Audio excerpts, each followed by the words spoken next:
I thought we could start the video off today with a little trip to my library. And we will go up the elevator, wait for the doors to open, and then we'll get in and wait to go up and look at all the books. This library is about 100 years old, and it's named after, there's Henry Ford up there. It's named after his wife, who's right there. So, one of the features of our magazine that we will read has to do with a computer scientist, and he wrote this book, and that's his name, Ray Kurzweil. And then I looked at some books about the ballet. That is a little clue as to why Mary Tyler Moore was in Russia. My library has books for sale. I bought that one by David Sedaris, even though I already had it. I think somebody took it. And in my magazine we look at today, there is a feature on Maurice Sendak. Hello. Hello.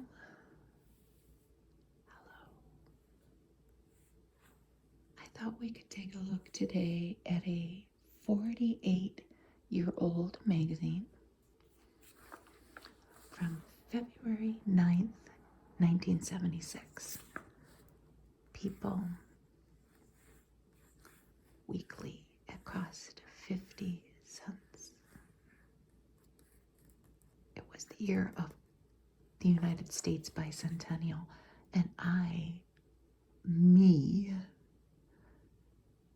myself, was 9 years old. And if you were alive back then, you knew that the bicentennial celebration was a big deal. But why was Mary Tyler Moore in Moscow? Was it having to do with politics? Was she sent there as on some diplomatic mission? Maybe that was the underlying cause, but the main cause was a corporate reason. CBS sent her there. We'll read the details of, well, at least what they disclosed back then of what was the big deal about this. It says Mary Tyler Moore, red tapes and rubbernecks at 4 degrees below. And then there's something about Susie Chaffee in here too.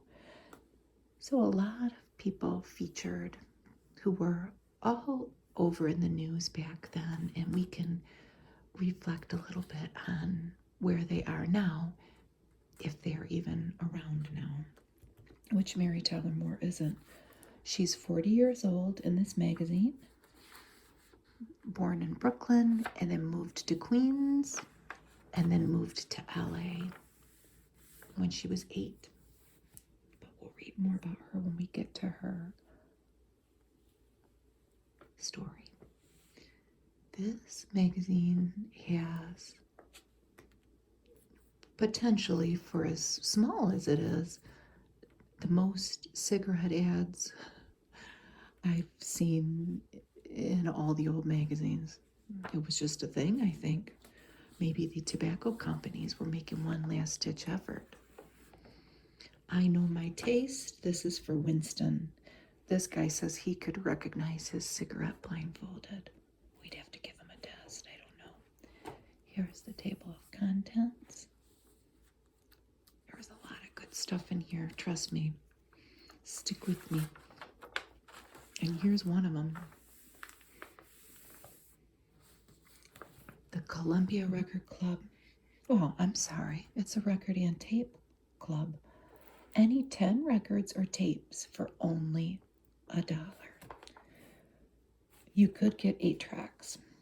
This makes me think of my dad, who had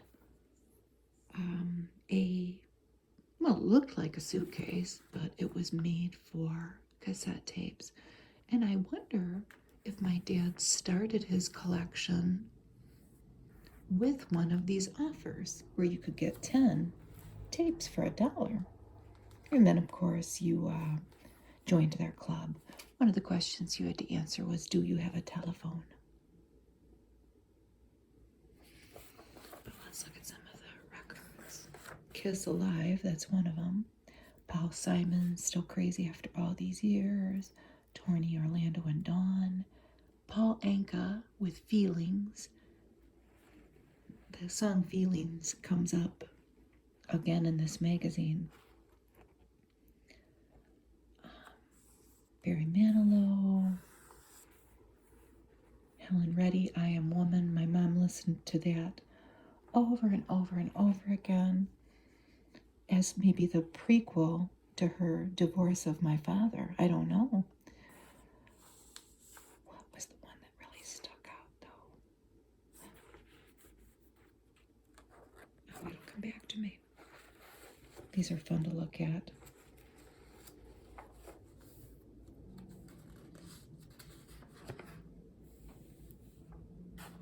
You can hear the wind a little bit outside today at my house. Here is the mail that readers could write in a little correction or commentary to a story they might have seen in People. And here's an ad for the new small wagon from Plymouth, the Volare from Chrysler. And here is the non-wagon edition. Do they give a price? No, they don't. There's another car ad in here where they give a price. We always wanted a station wagon. I think we may have briefly had one. No. We desperately wanted one, but the only reason we wanted one is because the Brady Bunch had one. Here is an ad for John 2, the beautiful fragrance by Revlon. Sensual, but not too far from innocence. That's pretty suggestive. Best Western. For a nicer tomorrow, stay in a Best Western tonight. More letters from readers. And here's an ad from Chrysalis, the record company. Just who is Jethro Tull anyway? And there is a drawing of a man. And this is funny because my husband and I were driving home from wherever. We were on the road, and a Jethro Tull song came on, and I have to admit that I very innocently said, who is Jethro Tull? I didn't say anyway, but like, who is he? I know all their songs growing up in the 70s, but I did literally think that Jethro Tull was a guy, and he's not. You can read up on who the members of the band were, but I remember looking this up when my husband and I were discussing it, and back in the 60s when music groups in England anyway were forming and trying to book gigs, a lot of the times the agent staff would make up a name for them, and that's exactly what happened with Jethro Tull. An agent made up a name. Well, they didn't make it up. They were a history enthusiast, and Jethro Tull was an agriculturalist from England. And then the name stuck because they started getting gigs, and you don't want to change your name, right? You want, if people are starting to recognize you. I thought that was funny that we had looked that up, and then all of a sudden it's in one of these old magazines. So here is Hubert Humphrey. He's cross-country skiing with his wife. Here, her name was Muriel. And the sad thing is that this is 1976. He died a couple years later in 1978 at 66 of bladder cancer. And I don't know much about politics, I have to say. He had spent 31 years in politics, it says here. He was a mayor, a senator, and a vice president and presidential nominee over the Democratic Party. I learned a little bit about him, just little quips that I would be interested in that have nothing to do with politics. But he was born over his father's drugstore in South Dakota, but he died in Minnesota. And they give him a Q&A here about his various political successes and failures. And there are more pictures. He had a beautiful family. Well, he left a beautiful legacy of a bunch of kiddos, huh? There they are at Christmas time, and he's playing Santa. Look at that brood of children with dolls and a Winnie the Pooh, it looks like. And here he is with his wife singing at a piano. And there's his doggy, and he's working there.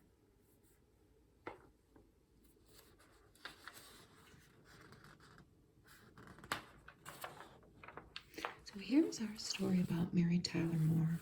Here she is with a bunch of Russian school kids in a photo op, let's say. They are at a museum in front of a portrait. Well, it's a mural depicting Leonid Brezhnev's World War II heroism. And how doesn't he look happy, that little kid? So, why was she there? Mary Tyler Moore was in Moscow celebrating a bicentennial, but it wasn't necessarily the bicentennial of the United States. It was the bicentennial of the Bolshoi Theater. It was financed by CBS, reportedly paid $400,000. And it says some cynics figured this was excessive because it could only be earnest money to help salt away the 1980 Moscow Summer Olympics.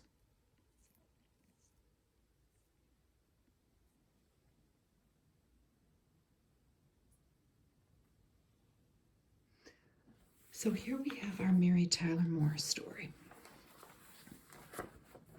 And she was in Russia celebrating a bicentennial, but it wasn't the United States. It was the bicentennial anniversary of the Bolshoi Theater.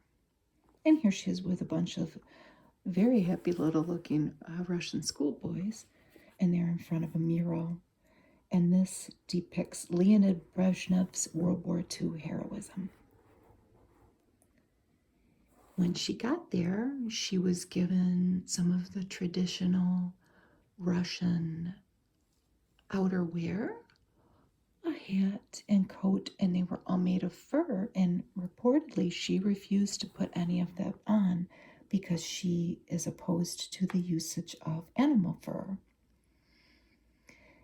They were taping a performance of Romeo and Juliet at the Bolshoi Theater Ballet.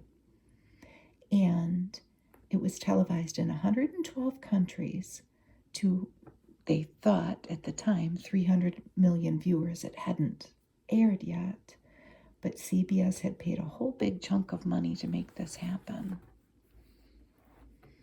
And Mary Tyler Moore Show was in its heyday at the time. I had to sit and think back, though. There wasn't much. I'm going to sound so old right now, and to some people I might be. You have to remember in the 70s, there wasn't even cable. If there was, we didn't. We had to beg my mother to get cable in the 80s, and it did happen eventually. But if you can think back, it was the 70s, so we in Detroit had, we had CBS, ABC, NBC. We could get a Canadian station out of Windsor. Sometimes you could get two. And then we had a couple UHF channels. But there wasn't much on, is my point. And if this was a special on on CBS, and it aired in June. I'm wondering, did we watch it? And I don't remember watching it. If it was a ballet performance, I was 9 and my brother was 7. So I can't imagine that it held our attention more than a couple minutes if my mom turned it on. And I'll be honest with you, I can't imagine that it held her attention more than a couple minutes. And I tried to find out what was on like during that time, but I was really going down a rabbit hole. My brother and I probably watched it long enough to dance like ballerinas for a second and then, be off doing something else. But here we are. She is being interviewed by a ballerina with a Russian name that I'll never be able to pronounce.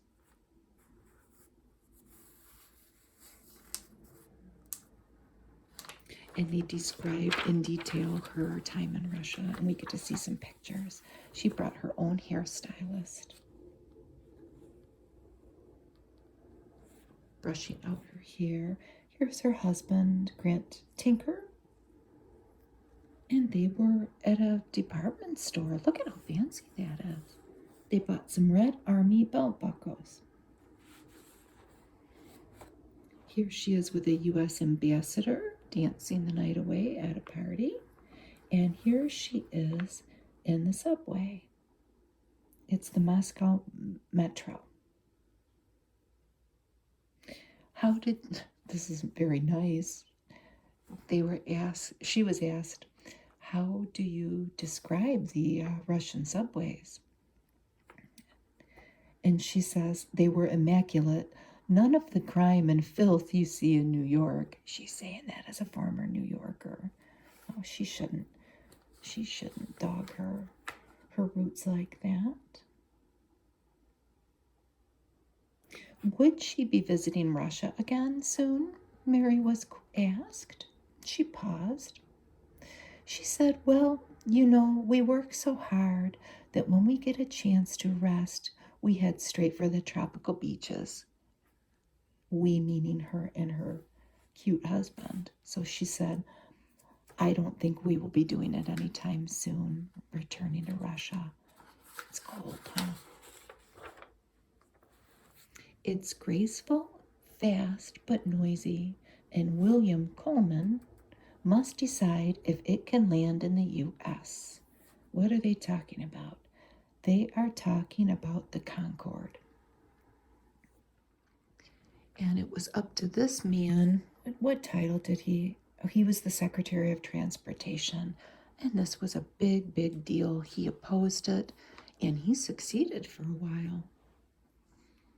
But eventually they let the Concorde land in New York at least.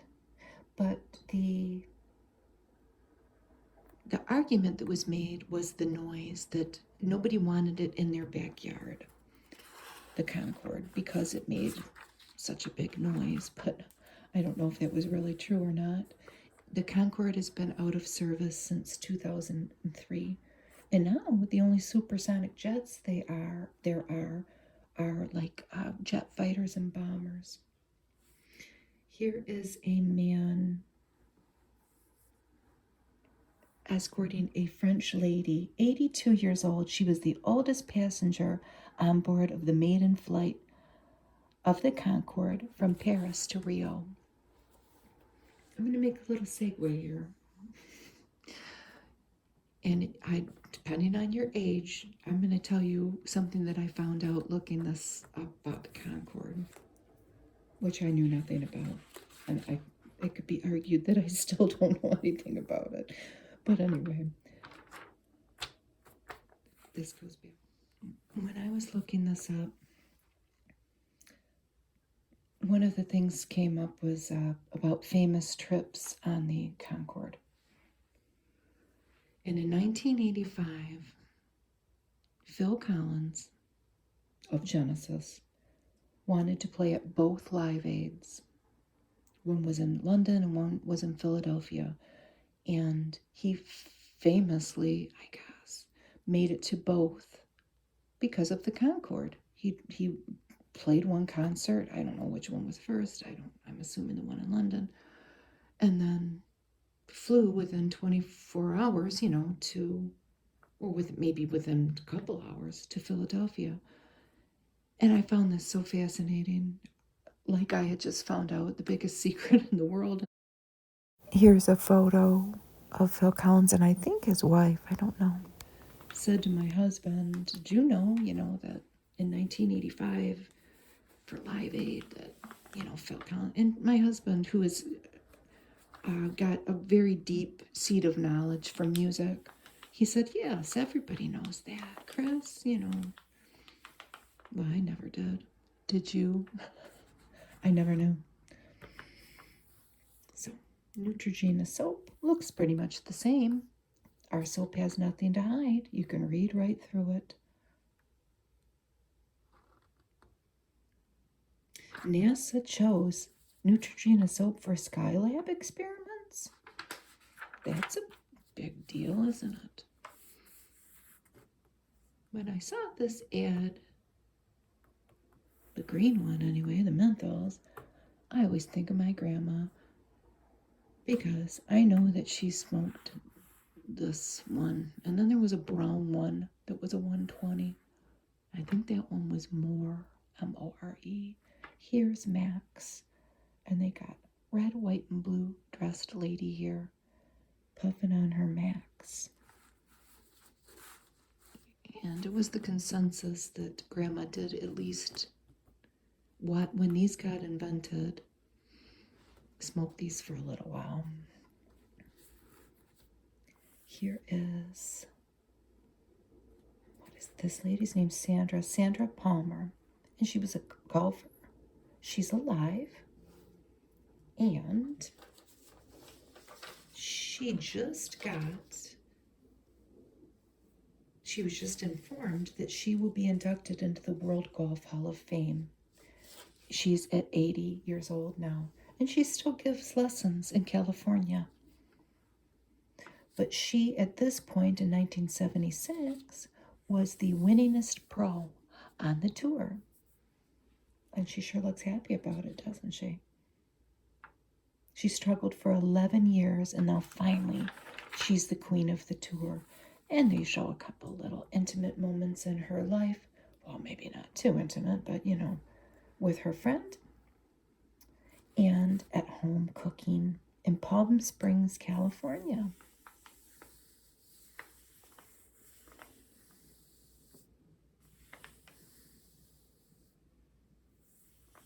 She was the only child of a crumbling marriage, and she bounced between relatives while her salesman father and mother divorced, remarried, and then divorced again. That sounds pretty topsy-turvy.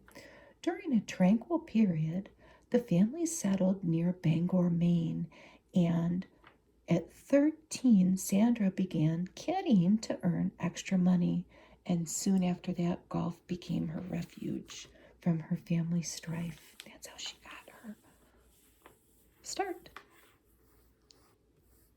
Did you know anybody that had a Triumph? I didn't, but I remember seeing them and wanting one. I was just a kid when these were out. I don't know much about them, except this type of car was out between 1975 and 1981. The only reason I know that is because I looked it up. This does give a price, I thought, somewhere. You could call this number for the name of a dealer. And that's what it looked like inside. The cockpit is spacious, wider than either a Corvette or a Z car, so that's what they were competing against. The shape of things to come. That's the tagline of Medical Weight Loss Center here in Michigan. I don't know if it's nationwide. Ooh, look at these guns on Mickey Spillane. Tough guy, huh? He was a tough guy. Look at him, he's cute. And this was one of his wives, Sherry with an I. And my, oh my, if you want to depart from life a little bit today, if you have time, poor Mickey died. He had pancreatic cancer. He lived till 88, though. This lady is still alive, though. I don't know how old she is. He was married 3 times. Of course, he was a great American novelist. He made the book Mike Hammer. That's one of his books.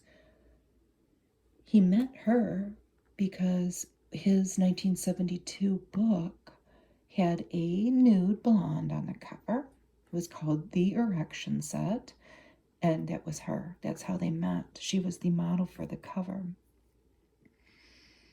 The caption for this is split. So they were getting a divorce, and they must have invited People magazine into their life to know all the gory details. It's a very interesting story, though. Mickey on Sherry, Sherry on Mickey. So this is 1976. They're getting a divorce, right? He gives his speech about her. She gives his speech about him. Well, we know now that all these years later, they didn't get divorced then. They ended up getting a divorce in 1983, so eventually they got divorced. But after all this and airing some dirty laundry out in the public, I think it was mostly her. It was years later till they got divorced. He was married 3 times, but they were all like 20-year marriages. Some of them producing children. They didn't. But he was born in Brooklyn.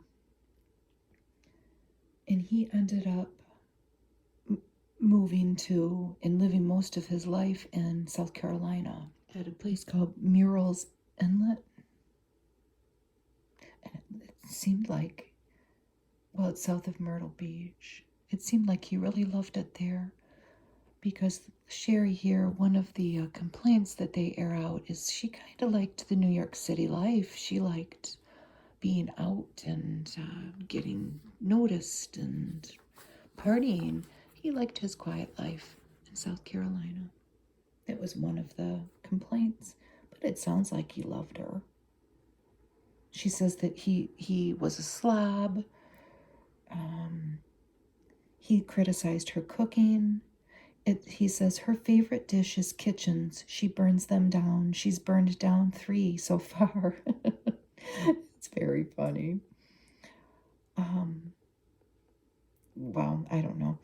He says, at my age, the only women who make plays for you are the widows and the divorcees and the ones who want something from you. How old was old Mickey at the time? I don't know. How old do you think he is? I've got it up right here. He seems like a cool guy. I don't know if his books are anything that I would want to read. If they're too much about the police world or whatever, it's not going to catch my attention. Mickey Spillane. He was born in 1918, so he would have been in his pushing 60 or in his 60s here. But he says he counts Sherry as one of his kids. I don't think I married her. I raised her. That's I don't know. It didn't work out. And it ended when they finally got divorced, and then I'm going to stop. She sued him for money. I don't know, because it says right here, we fight over money. She loved to spend money on clothes and jewelry. And he probably had a fortune, right? He seems like the kind of guy that wouldn't spend it, though. He liked his little life. He had a bunch of kids to help out, but she liked to blow through money. But so the marriage ended in her suing him somehow, but she didn't get any money. And now I'll stop. I could read about that forever. But anyway, this guy is Morris Albert. And I remember the song Feelings when I was a kid. It got remade in the Columbia record thing here. I didn't look through all of them, but there are at least 2 versions of Feelings. Paul Anka and who else? Johnny Mathis.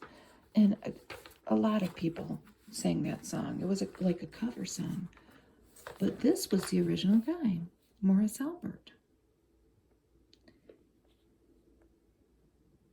And he is alive at age 72. So he was a really young guy in this time. And he lives in Italy now.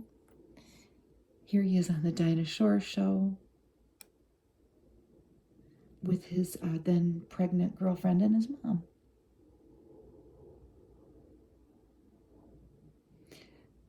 This is another song, though, that ended up in a big lawsuit, and it was over intellectual property. The French composer that originally wrote Feelings sued him, I think. I might be getting this wrong, but the French composer prevailed over Old Morris here, and the court ruled that he did, in fact, write Feelings. There must have been a time where Morris claimed the rights to composing the song. So many lawsuits, and we have the advantage of looking back now all these years later and maybe learning from some of it, maybe not. Here's another cigarette ad. I lost count, but this is for Lark. Lark's making a big claim here, a whole different concept in smoking. How?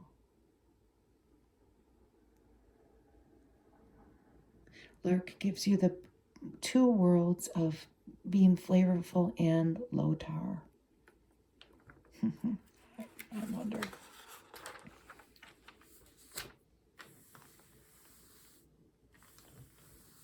Travelers in despair call the Reverend Gordon Clark for room service religion.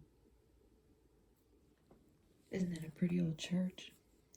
This man is Gordon Clark, and he was a chaplain on call.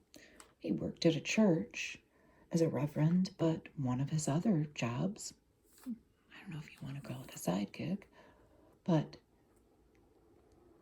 if you were staying at least a Holiday Inn, more than 1,700 Holiday Inns at that time, 1976, had on the bedside table, along with the Bible and probably a phone book, a phone, an ashtray, a lamp, they had chaplain on call if you needed to call somebody for help.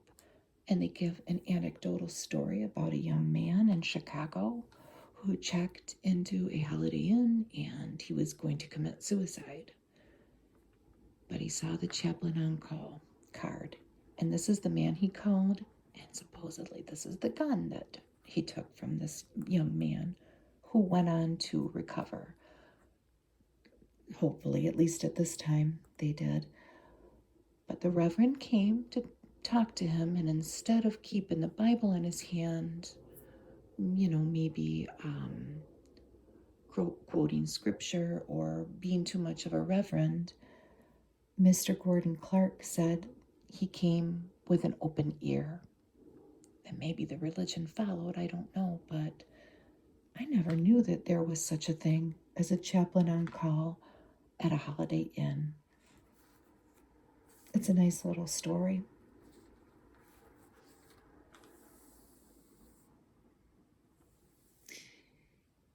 The Holiday Inn corporate headquarters in Memphis dreamt the notion up of room service religion 6 years prior. So this was a 1970 idea that Holiday Inn had. I don't know when it ended. I wish I would have looked it up. I can't. It's something you're going to have to dig around for, or I will.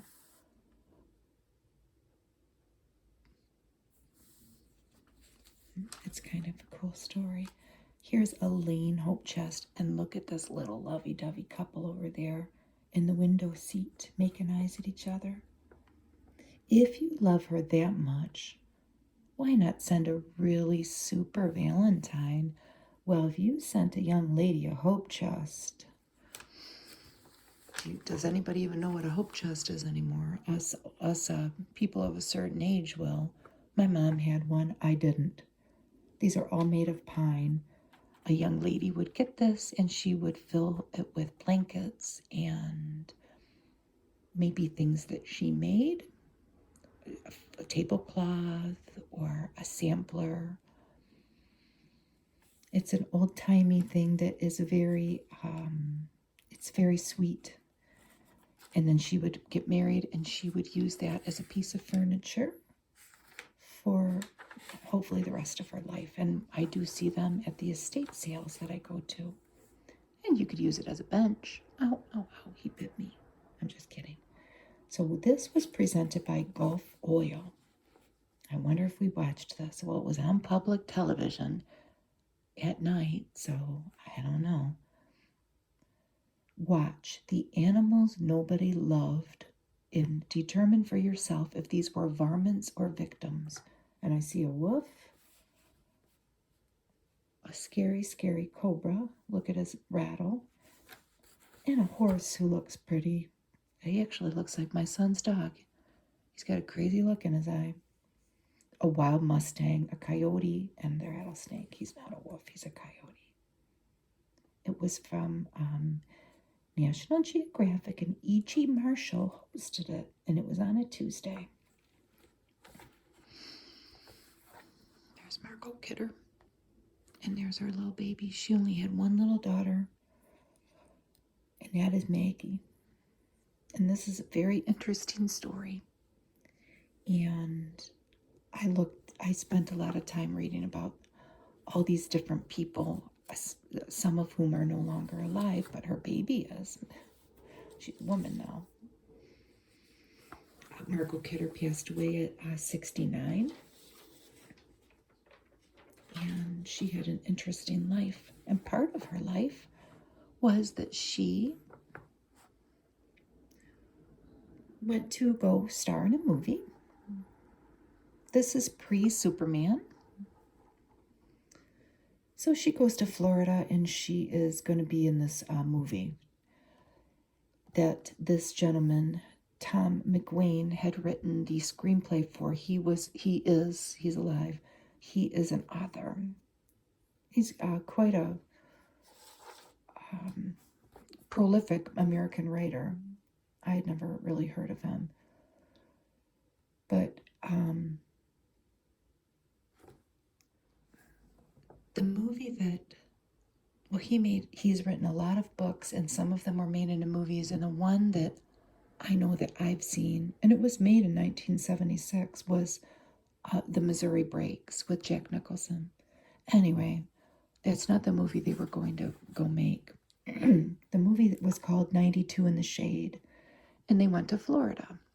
Tom took his wife. Margot gets down there. She's going to be in the movie. And Peter Fonda is going to be in the movie too. Peter Fonda comes down to Florida with his wife. They're going to make this movie. Well,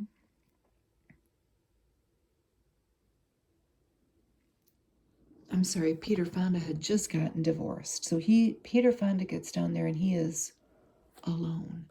But Peter Fonda fell in love with Tom's wife. I got to keep this straight while they're making this movie. Tom falls in love with Margot Kidder. So his wife, Tom, marries Peter Fonda, and they were married till Peter Fonda died. They had a decades-long marriage, and they moved to Wyoming on a ranch not far away from where his ranch was, and they're pictured on this.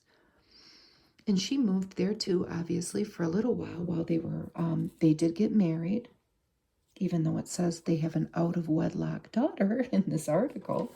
They ended up getting married. They did not stay married long, though.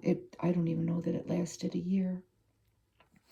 And Margot Kidder ended up not living on a ranch like these guys did, but she lived in a home in Wyoming, in that little town, and not far away from each other. they got divorced in 1977, so this was a 1976 magazine. It couldn't have been that long. She was married a few times, I think 3, and she was married to the actor John Hurd, the dad from Home Alone, who also passed away. Look at her little baby. That's a beautiful shot. She was married to John Hurd for only 6 days. But she was an animal lover, and she was an activist, and I don't know what she would feel about Tom here with that deer, but that's what hunters do. She might have eaten the deer, so you got to do what you got to do. She participated in Standing Rock in North Dakota. And after they got divorced, after their short marriage, Tom found love. And guess who he married? They're there in their hot tub. He married not much later. I think he got married in 1977 to the sister of Jimmy Buffett. And they stayed married for a long, long, long time. They might still be married. That's his kid from another marriage. But isn't that a 70s shot there? This is in their house, their hot tub. I don't know what he wants. If he's asking, I don't know what he wants, this kid here. I don't know where the baby is. I don't think she's in there. She's probably sleeping. And they're just in their hot tub with one drink. Where's the other drink? I don't see an ashtray. Well, we don't need to study the picture. I mean, I can do that later with my magnifying glass. I won't. I thought that was interesting about all the different romantic entanglements. Here we have Saratoga 120s. Enjoy smoking longer without smoking more. Well, I mean, I guess that's one way to look at it. When you're smoking a 120, you're still smoking more, though, because they were a little nib longer than a 100. And the cartoon's funny. We have the guy in the flying trapeze, and this other guy saying, "Wait till I finish my Saratoga." And he's like, "What?" And here's a great ad with a young couple and with their beautiful white teeth. Maybe they don't succumb to the nicotine addiction of the time. Honda 1976, first for good reason. And they're beautiful, aren't they? On their beautiful Honda motorcycle. One of these ads had a price. Was it this? I must be I'm thinking of a different magazine. Here, some guys loading. Oh, look at the dog on a pickup truck. Or maybe they are out in where there is acreage where they can really let loose on their Hondas. They're touting their economy with their engine. They show the guy at a gas pump. And the races that they've won. Number 1.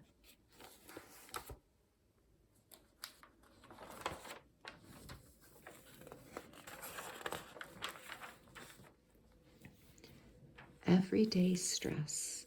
A reason to learn the pure facts about orange juice. This lady's got a lot going on. I didn't even notice the baby. I love her yellow kitchen, though. She's cooking. She's got some stuff on the stove, on the phone. This guy's causing trouble. She's got a dog. Oh, I didn't even notice this. She's got at least 3 kids that we can see whining, being bad. But if she drinks her 100% orange juice from Florida, maybe it will relieve some of her stress. Anyone who's ever had one of those days knows about stress. But did you know that emotional stress can accelerate potassium loss? Really? Potassium loss is also caused by water-reducing pills known as diuretics. And, maybe she took those. I don't know. Look at that old-timey thing that baby's in. There is Brenda Vaccaro. She was 36 years old in this picture, and she had just won a Best Supporting Actress Golden Globe for Once Is Not Enough. Another Brooklynite, Brooklyn born. I don't know about raised, but she's given us an A-OK. I didn't see that. It was a Jacqueline Suzanne novel, Once Is Not Enough. Oh, she played an upwardly mobile magazine editor. And here is Ella Grasso. And she is, what is she doing there? Governors are like goalies. They must move fast to block the opposition, and they get the most of the blame when something goes wrong. That's why she brought this goaltender's mask to a meeting. She was just being cheeky. And there's Patty Hearst. It says 2 years after her kidnapping, Patricia Hearst, prison pale and down 5 pounds, is having her day in a San Francisco federal court. She was charged with bank robbery 2 years prior. Each night, Patty has taken the 30 miles to the San Mateo County Jail, and a deputy's accompanying her. So this was 1 month prior to her conviction. Her conviction was March 20th, 1976. She was convicted of bank robbery and using a firearm during the commission of a felony. And she got a very long prison sentence, which she served part of. But then Jimmy Carter, it looks like, I don't know if this is the proper term, did he pardon her? He commuted her federal sentence to the 22 months served. I remember being a kid and this being a big controversy. And now that I'm looking at a little bit about it, this is something that you could read about forever. But that was a big deal. Her being shuttled to court, that was this time period. She hadn't even been, her sentence hadn't been given yet. So that's interesting to look at. This is Chad Mitchell. He was 39 years old at the time. And he had been convicted 1 year prior of possession of 480 pounds of marijuana with intent to distribute. So, but now it says Chad is free. That's a lot, 480 pounds. He was in the Chad Michael trio, and he was replaced by John Denver. But he prevailed, and he was freed ultimately. I don't know the details, but he seems happy. Mario Soares at Yale. This was the Secretary General of the Portuguese Socialist Party. This guy's no longer around, but he was a major political figure in Portugal, and he was speaking at Yale. He was there at Yale as a Chubb Fellow. I've had to type that before. I work for a couple guys from Yale, and I don't know, that always makes me laugh. I don't even know what it is. But here is Mia Farrow. This was another thing that I got a little, well, I mean, I know I've seen Mia Farrow in movies. Here she is. She's very young. She's actually, well, she's 30. She was married to Andre Previn at the time. And she only had 3 kids then, 1 biological, 2 adopted. We all know that, there's been, she was with Woody Allen, and he has his, a whole story. We won't get into that, but I never knew that Mia Farrow, between biological kids and adopting kids, was the mother of 14 children. Not all of them are alive, but she was actually involved in an anti-abortion campaign, and that surprised me. But that's okay. We'll move on. There's Jackie O, and who's she with? I know there's some guy. Let's see. They were at a bicentennial benefit at the Kennedy Center. This is her escort, Alejandro Orfila, a Secretary General of the Organization of United American States. He's from Argentina, and says she declined his dance invitation. I don't know what the significance is of that. Veritas, a true American wine from Great Western. Ooh, it was a rosé. Fancy bottle. And Let People Be Your Umbrella was $10. Wow. Not available in stores. You had to send away to a box office in New Jersey to get your People magazine umbrella. Here we have a 2-page cigarette ad from Merit. Philip Morris research team discovers enriched flavor. This is fascinating to me. How many cigarette ads are in this Old People? I finally found a car ad that had a price. I knew one of them did. And it is for a Dodge Colt.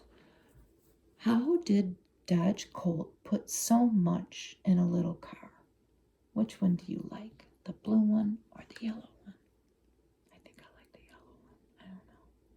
One of the features is carpeting. Bumper guards, tinted glass, bucket seats. Hey, I like your car. Hey, I like your car. They were starting at $31.75. That was the base sticker price for the Colt Coupe. Obviously, a bunch of stuff not included, the taxes and whatnot. That's not bad. 37 miles to the gallon. Don't remember anybody. I don't ever remember riding in one. I'm sure I probably saw one as a kid. They're really nice, aren't they, Dodge? They're. And of course, it had a locking gas cap. Because I do remember stories that I don't know if this is a thing now about getting your gas siphoned by thieves back then. I remember my parents talking about it. I don't think it ever happened to us. And I don't think that they participated in it. But it was a thing. Gas was expensive, and you had to wait in line for gas. This is Michael Fried. And he was, I think, he earned the title of Life Master in contract bridge. I don't think he was the youngest person, I think, that to ever accomplish that. His father, who was a doctor, taught him contract bridge, and they played in these tournaments. But it was a big deal that he might have been the youngest American. No, I'm sorry, he was the youngest player ever to win that title. When you look up that Life Master of Bridge, there are a few young people that have done that. And this was Karen Johnson. And she was 12 when she decided to change the spelling of her name. She was a regular old Karen, but then she changed it to Caryn. And she was working as an aide at the Harvard College Observatory when she discovered an extra star at the constellation Carina. And I tried to look up what happened to her. I'm sure that she went on to get her education and possibly have a career in exploring space. I hope she did. But she helped discover a new star, and it got written up in a professional journal, and it was just 2 of their stories highlighting young people and the great things that they were doing. Come full of teenagers.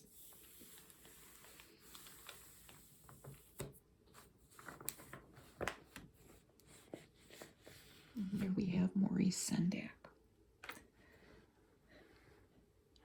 And it's often said that he does look like a lot of the creatures that he drew, right? And his comment was, well, they often say that you end up doing that as an artist. You make some of your characters into yourself. They become self-portraits. He loved Mickey Mouse, and he's no longer with us. Let me look up when he died. He died in 2012. I thought it was sooner than that, or more recent. Another Brooklyn-born person. But he died in Connecticut. That's where he lived.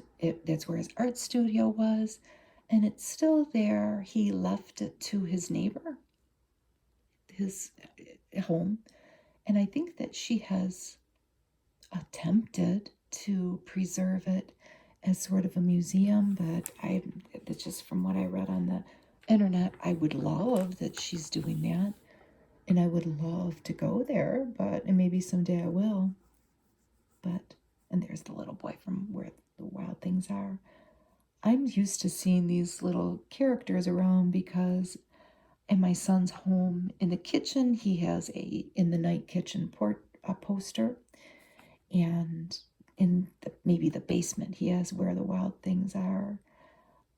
We love him. We love Maurice Sendak and his characters, and it was interesting to read about his childhood, growing up here, but around people that had either heard stories of Holocaust survival or they themselves had survived the Holocaust, and how profoundly that affected him, and then bled over into a lot of his children's stories.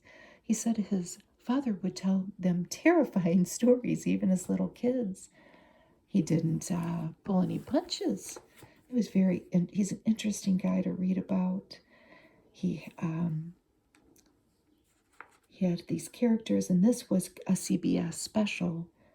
I don't recall watching this as a kid, but we might have. And it was Rosie. And it was the special Really Rosie. Maybe you watched it. He was the youngest of 3. His father was a garment worker. And it sounds like he really told a good story. And there's Maurice as a little boy. Here he is in his home studio. He had dogs. I think, there's some of his German Shepherds. And his German Shepherd, Aggie, one of them, became an inspiration of a new project that he was working on called Some Swell Pup. And he's surrounded by all these little children. And there's Higgledy Piggedy Pop. Is that the... Am I saying it right? Higgledy Piggledy Pop. Yep, there's a picture from that. What I loved so much about this, and I could read about him forever, and I will, is that this is a man after my own heart. They detail his daily routine as an artist. And that's his job. He doesn't have, to go to work and then come home and be an artist. So this interests me. What does he do every day? He walks his dogs. He makes time to draw. He makes time to rest. But he takes his afternoon break and he watches soap operas because he's got to catch up on his soaps. And I have a guilty secret. My husband and I do the same thing. We still watch soap operas, and it's our little break. It's our thing that we have together. We eat dinner, we watch soap operas. We don't think about work. We don't think about the drama of the day that our adult children have created or any whatever's going on. our pets. We have our soap opera time, and we love it. And it's nice to see somebody else who was a very successful artist that did the same thing. But anyway, who do we have here? Who's this pretty lady? Look at that face. And you know what? When you look up Susie Chaffee, she's just as beautiful today as she ever was. A beautiful, all-American look. And she is 77 years old now.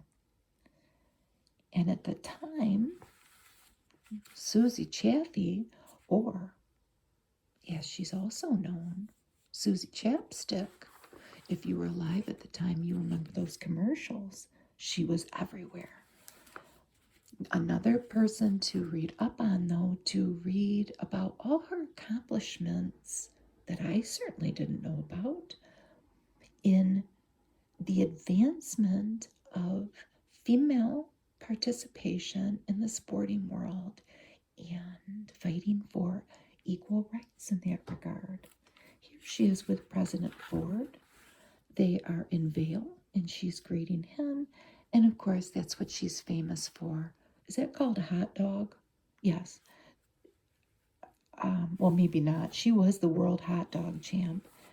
And this may be a little, this coat, maybe she would rethink this now. I don't know. She did design this coat. It's Fox. And they were out in Manhattan, where she lived at the time. She lives in Puerto Vallarta, Mexico now, and it seems like she's lived there for a while. What was this guy's name? The tennis player, Mr. Nastase? Eli? I don't know. She worked as a commentator. And look at that. Here she is in her apartment with her mom. And that was her roommate. But my eye got drawn to that. She's got a cool apartment, I'll admit it. I had to look that up. This is a Roy Sutton work of art. How is it created? I don't know. I don't know if it's a painting. I don't know if it's acrylic on over a painting. I don't know, but I loved that. Mick Jagger.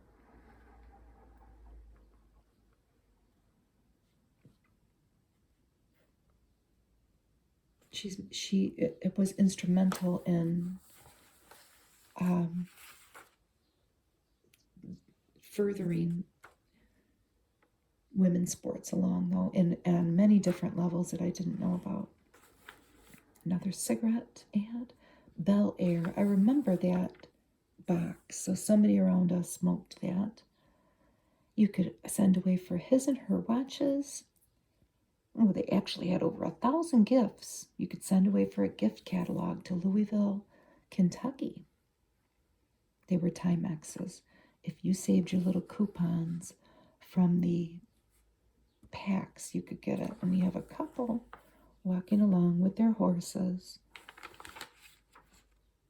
I don't see them smoking, but I hope the horses don't get too exposed to secondhand smoke. But at least they're out in the open. Here's a puzzle. And I'll admit, I'm not going to do this puzzle because I don't want to mark up the magazine. My mom found this magazine in somebody's house at a sale, and it was the only magazine. So it must have really meant something to the person till they sold all their stuff, and my mom bought it for $1. But I'm not going to mark it up because I'm a mere custodian of this magazine. I tried to answer some of these questions, though, for the puzzle, and I couldn't get too many of them. Maybe I could. She is woman is ready. It's REDDY. What else? To kneel. I see the word to kneel.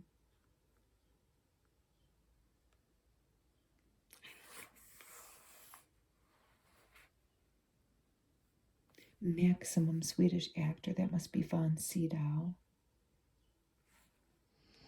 They're all names of people. And they gave us one, David's Hutch, which is Soul, David Soul, who just passed away. These are the answers to last week's puzzle. This was a weekly thing. And here's Milkbone Dog Treats, the hot dog shaped treat for dogs. And there's a little guy, he gets one. They do look like little hot dogs. There was a little dog that looked like this dog, a Westie. And he lived down the street from us when I was a girl, and his name was McGregor, which I always thought was such a cute name for a dog that looks like that.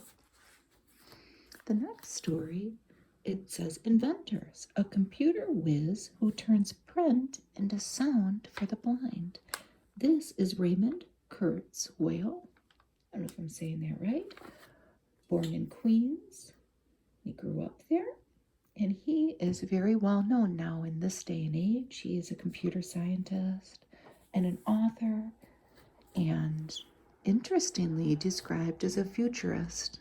I don't really know what a futurist is, but he did write a book in 1990 describing artificial intelligence.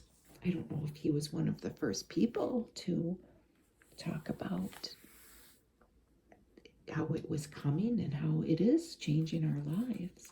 One of the quotes that I thought was interesting of Raymond's was, "Inventions fail because the timing is off.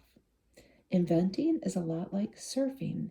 You have to anticipate and catch the wave at the right moment." Well, he invented this machine that could read any font, and at the time, that meant more handwritten letters or essays or something. And this machine learned to recognize all these different ways of writing.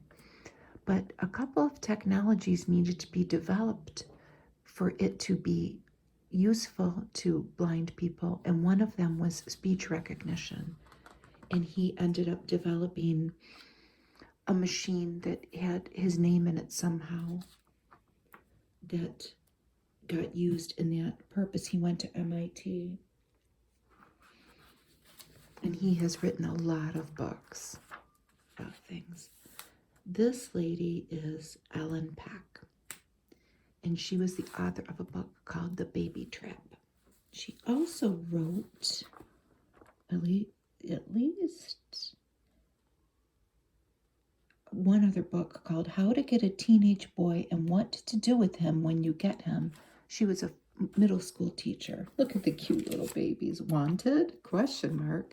She was a non-mother, a non-biological mother, and she was advocating for people who felt the same way as her and her husband. Looks like they had a little dog.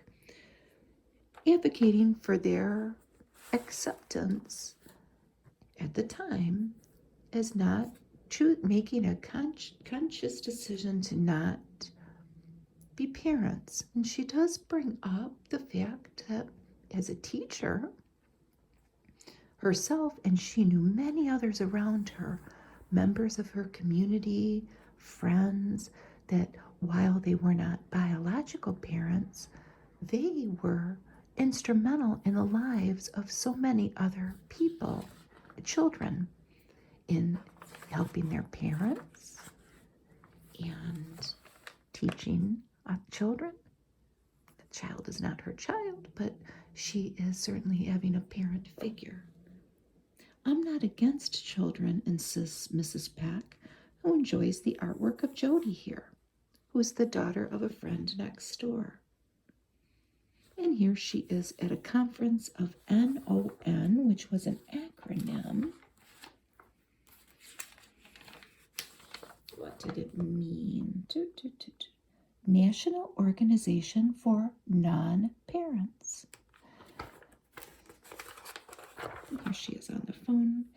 Unfortunately, Ellen died very young of cancer at 52, but she had a wonderful quote in here. Okay.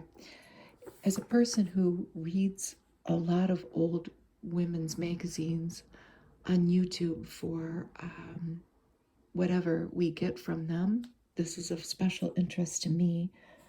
Okay, so what role do women's magazines play in this whole picture of a woman's role? Many of the magazines are a never never land of pronatalism, an interesting word, procreation, pro birth, and they romanticize motherhood. Having babies is portrayed as the ideal. And that is very true. She talks about the prevalence of pronatalism in what we were watching on TV at the time, which, if you think about it, it was a lot of families with a lot of kids. And that continued. I mean, think about it. Brady Bunch, 8 is enough. They had 8 kids. The Waltons, Partridge Family. I know a lot of people may choose to have a lot of children now, and that's fine. But when you think about the expense of it, it's definitely pause for thought. It was very interesting to read about her, and I have to say this. Ellen Pack, when you look her up, very pretty lady. Look at her pretty blonde hair. She could be a model. When I looked her up, she came up on YouTube as unintentional ASMR. You can try it. She had a very pretty voice. And she's being interviewed by various people talking about her cause, her non-parenting. Let's say non-biological parenting. She certainly was instrumental as a teacher, especially in middle school, for counseling and educating youth. Here's Iceberg 100s and Lucky 100s. Green and red. Stop and go. Well, the latest U.S. government report shows that Iceberg 100s had the lowest tar of all the menthols. More cigarette ads. They must have somehow been affiliated with Lucky's. Were they the menthol of Lucky? I don't know. But look at this.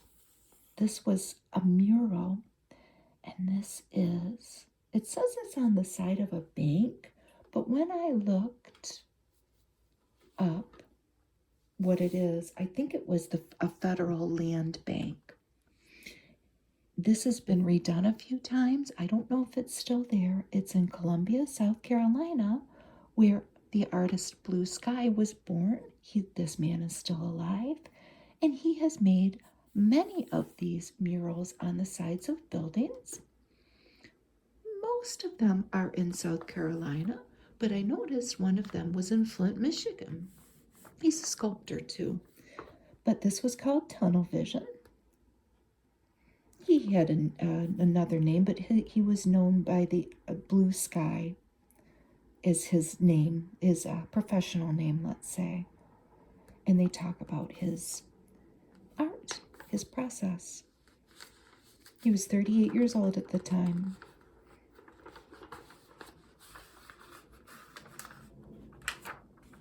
And here's a story on 5'4" Bunny Levitt, who lived till the ripe old age of 96. He was an attraction for at least a period of time for the Harlem Globetrotters, and he was a free throw expert. So he is still basketball's master at the time at teaching the art of the free throw, even though he was very short compared to at least this young man, number 31. We see a bunch of guys behind him. He was 65 years old at the time. His name was Harold Bunny Levitt. And this is the championship basketball team of Evans High School in Orlando, Florida.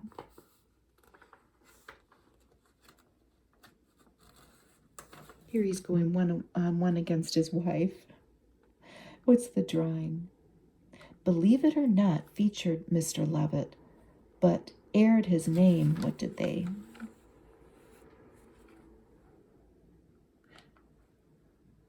and the number of free throws. They also made an error on that poster, but it's a nice piece of memorabilia. There's my cat. One of his most famous failures was Mr. Wilt Chamberlain himself. He didn't excel under his tutelage, and Bunny says it was because Wilt didn't practice. Here's an ad for Barco Professional Apparel for, it looks like, health professionals at least, and they were designed in Dacron. Oh, look at this kid with their overalls on. I think it's a little boy, but it might be a little girl. I don't know. It doesn't matter. And the nurse is trying to give them some medicine. Clothes that take care of the people who take care of America, Barco. And that was in Gardena, California. This is Sergio Luca. He was a fiddler. And he was instrumental in the, he founded the Portland, Oregon Chamber Music Society. I don't know if that's exactly what it's called. The Chamber Music Northwest. And he would cook. In this course, he cooked a 10-course Chinese banquet. These are the owners of the restaurant that he invited patrons to as a benefit. There's a crab that he cooked, and here's his recipe. Crab Peking style. And they were raising money. And then he did the same thing in Houston, where he lived until he died. Again, using his talents to fundraise and then perform in their chamber music societies. He was born in Bucharest, and his whole family was accountants, but they immigrated to Israel when he was young, and he started playing the violin at 4. It says, tutored by a gypsy. Ooh. Then they went to Switzerland, and he was a student there. Another cigarette ad, Newports. After all, if smoking isn't a pleasure, why bother? Hey, they said it, not me. This little boy was found in Africa after his village was somehow war-torn, and he went to live with monkeys, and they raised him. But this is one of the ladies that found him. A Catholic charity found him, and from what I can tell, they named him John after John the Baptist. From what I can tell, eventually they rehabilitated him. But the monkeys took him in as their own and raised him. In that story, when I looked it up, there's a lot of stories like that, but in different countries. Like in one country, a child had been raised by bears. In another country, a child had been raised by wolves. I guess a feral child situation. It's very interesting. And this is a story on Richard Feinblum. He died recently in 2022 at 86. He authored many, many books. And he changed the way, he tried to change the way American medicine operates. He says in this quote on U.S. medicine, there's too little focus on people and prevention and too much on disease. Maybe you could make the same argument now. I don't know. He was the primary author of the New Child Health Encyclopedia, and he lived in Boston, where he practiced medicine. And here he is treating a patient for a hand injury. This is at Cambridge Hospital, and he was a bicyclist. Here he is parking his bike, and it says here he wants a law requiring the use of car seat belts for children. He must have been, we all know how much that has changed, because I think that my mom probably put us in some kind of a seat in a car, but maybe not. I don't know. I know that in my generation, as babies and children, we were not in car seats, and that has certainly changed.